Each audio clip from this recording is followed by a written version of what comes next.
aqueles nomes que vocês podem imaginar. Eu fiquei com raiva de não ter podido evitar.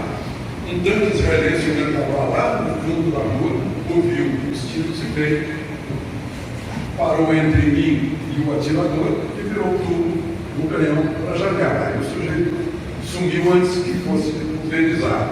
Aí eu voltei correndo na lateral do tanque, até a trincheira israelense, primeiro. Vou dar uma bela foto, isso aqui. Aí pedi para o menino, nos entendemos em francês, para sentar em cima do carro. Ele não queria e tal. Aí eu peguei o menino, quando eu estava sentando o menino no capô, uma explosão. Levantou o carro, eu, o menino, todo mundo. Uma explosão assim a 20 metros de distância. E subiu uma fumaça preta da explosão. Eu olhei a fumaça preta e imediatamente peguei minha câmera para fotografar. Porque em cima da fumaça preta estava escrito Alexandre. Vocês vão pensar, não é ficção. Né? Eu disse, mas que diabo é isso? Fotografei, o coronel continuava, vamos embora, começou bombardeio, vamos embora. Aí saí correndo, fomos embora. Fomos lá para um bunker, né? Mania aqui nossa, achar que bunker é inglês, né? Bunker é alemão, a gente pronuncia bunker mesmo. Né? E aí fomos lá, fizemos um lanche e tal. Lá pelas tantas, o coronel estava ouvindo o rádio, o noticiário do dia, e veio emocionado, me abraçou com lágrimas. Isso que foi? Você salvou nossa vida. Eu disse, como assim? Ah, você ficou lá com aquele menino? Eu ia te levar para almoçar no Hotel Alexandre. E entrou um carro-bomba no restaurante do Hotel Alexandre do Terra, morreram 52 pessoas que estavam no restaurante. Aqui fizeram parecido. Eu contei no dia 31 de março, que o prefeito lá da cidade onde eu trabalhava no Banco do Brasil, ontem apareceu o neto do prefeito, me mostrou a foto, disse, meu avô conta a mesma história. Eu disse, obrigado, então a história é verdadeira. O prefeito bateu na minha porta em casa no dia 31 de março, disse, é verdade que você era da equipe de tiro no quartel? Eu disse, é verdade. É porque eu estou precisando de voluntários para defender a prefeitura que vai ser atacada pelo grupo dos 11 do Brizola. O Brizola chamava isso de a Guarda Vermelha da Revolução de 17 na União Soviética. Grupo dos 11. Ia atacar a prefeitura, eu perguntei, tem arma, tem munição? Tem. Aí fomos para lá. Ficamos lá na prefeitura, numa atitude de defesa, e o grupo dos 11, ao saber que haveria reação, não atacou a prefeitura, mas atacou o padre vigário, a tiros de 22, de carabina 22. Porque o padre vigário, nas missas de domingo, pregava a derrubada do presidente João Goulart, que estava se encaminhando para uma revolução comunista, comandada ou permitida ou simpática ao presidente da República da época. A igreja trabalhou muito nisso, né? Eles atacaram o bispo, o padre. Tem uma história ótima, o filho do chefe do grupo dos 11 daquela época, que hoje é presidente da Câmara Brasileira da Indústria da Construção, me confirmou, eles estavam reunidos na casa de reuniões deles, e passou um brigadiano, viu luz na casa, era madrugada, e estava com sede, e bateu na porta para pedir água. Alguém gritou, a brigada chegou, derrubaram o galinheiro na fuga, e nunca mais foram vistos, consta que foram embora para o Uruguai, e depois, quando perceberam que ninguém procurava por eles voltaram muito envergonhados. Mas são cenas que mostram a situação da época. Eu disse no dia 31 que não foi um golpe militar. Se foi um golpe civil e religioso. E um civil baseado na mídia. Todos os jornais brasileiros, os grandes jornais brasileiros, exigiam, perguntavam, se vocês quiserem pesquisar, está fácil, no Google, né? Os editoriais, onde estão as forças responsáveis que não veio socorro do país para derrubar, para dar um basta nessa revolução comunista que está a caminho para transformar o Brasil numa nova Cuba. O próprio Brizola dizia isso, o Luiz Carlos Prestes dizia o mesmo. Então o que houve naquele dia foi uma última hora em que o Exército, porque os civis não tinham armas, né, fez uma intervenção, né, porque a liderança era de 2 governadores, o de Minas e da Guanabara, Magalhães Pinto e Carlos Lacerda, com a participação principalmente dos grandes jornais. Televisão só tinha a dos diários associados, a TV Tupi, fazendo campanha também, a Igreja Católica, em peso, né? E, por fim, um general lá em Juiz de Fora resolveu descer a serra e aí desencadeou tudo. A AMAN foi decisiva, porque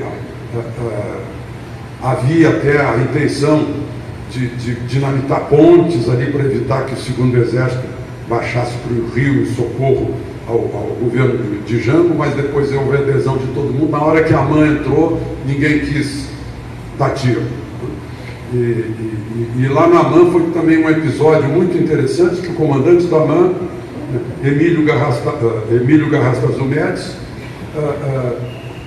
disse: está todo mundo livre aqui para decidir, né? Aqueles que quiserem ficar comigo, nós vamos fazer isso, isso, isso. E foi assim uma unanimidade. A AMAN teve um papel importante, que são alunos como vocês, né? O Brasil hoje está passando por uma mudança que foi promovida na última eleição. Minha mãe, que tem 100 anos, me disse: meu filho, eu nunca vi uma mudança tão grande como essa e feita pelo voto. Essa é a mudança democrática, feita pela vontade da cidadania. Foi uma mudança feita pelo voto, em que se interrompeu um projeto de poder, que também, de uma ideologia que é uma questão de fé, de religião, meio fanática, que não suporta ideias outras, né? E agora, essa nova ideia pró-Brasil, família, valores, ética, lei, honestidade no serviço público, está sendo implantada ainda no início, em que é preciso deixar sedimentar muita coisa, né? Que muita gente que ficou fora do poder político durante muito tempo ainda precisa sentar a cabeça, né, para adquirir uma estabilidade maior na busca do vetor, da direção que tem que ser percorrida. Como eu disse lá no pátio, vocês são parte da joia dessa coroa, que é o ensino militar. Vocês são privilegiados. Certamente vocês fizeram esforço, vocês e seus pais, para vocês estarem aqui, e eu tenho certeza de que vocês vão ter muitos frutos disso durante a vida de vocês, seja qual for a carreira que escolham. Nós estamos muito, muito atrasados em relação a outros países na parte de conhecimento. Hoje, o patrimônio dos países não é a riqueza do subsolo, né?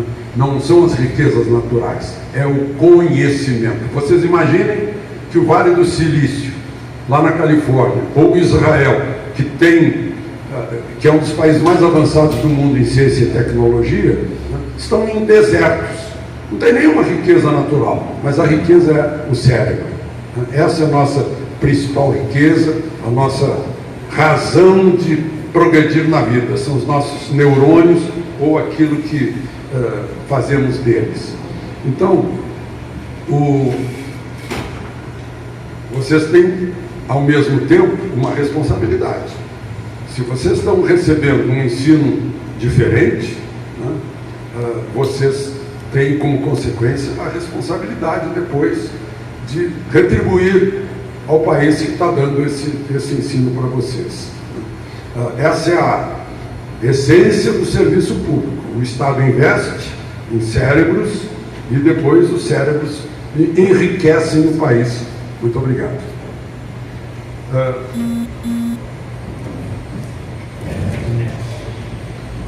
Hoje eu vou receber, hoje no fim da tarde, um prêmio chamado Liberdade de Imprensa. Eu falei em responsabilidade há pouco. Essa liberdade de imprensa tem que ter a correspondente responsabilidade. Não é liberdade para mentir, né?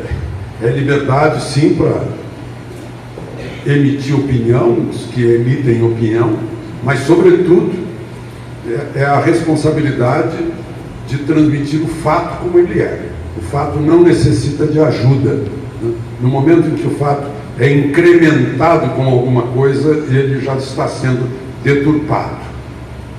E hoje, nós jornalistas fomos durante, no mínimo, 30 anos, doutrinados nas faculdades de jornalismo para sermos militantes ideológicos para combater o status quo opressor, como me disse o professor da Universidade de Brasília.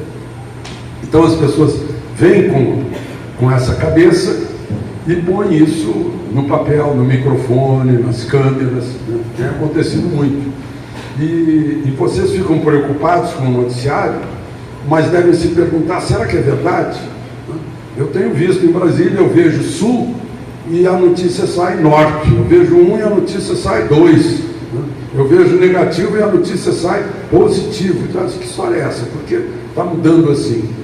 Só para dar um exemplo de que isso vem de longe, não é de agora. Eu estava cobrindo pela Manchete o 7 de setembro de 1984, no eixo rodoviário sul, e contei, como aprendi na faculdade, o público, né? Contei entre um poste e outro, e na medida em que havia a mesma densidade de gente, eu multiplicava pelo número de espaços entre postes. Depois ficava rarefeita o público, eu contei de novo. Dava 60 mil pessoas, na minha contagem. Aí eu vi um grupo de colegas num círculo discutindo alguma coisa. Aí me aproximei para saber de que se tratava. Eles estavam decidindo, de costas para o público, o número de pessoas que iam reportar. O primeiro disse 25 mil.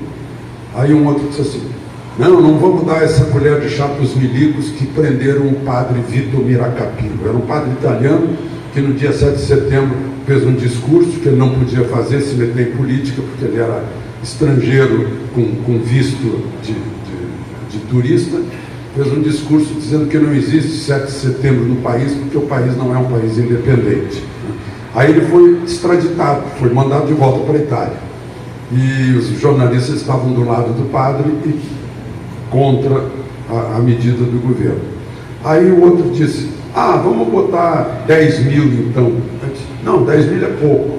Aí todos os jornais, todas as emissoras de rádio, todas as TVs, menos eu, puseram que havia no público do 7 de setembro 15 mil pessoas.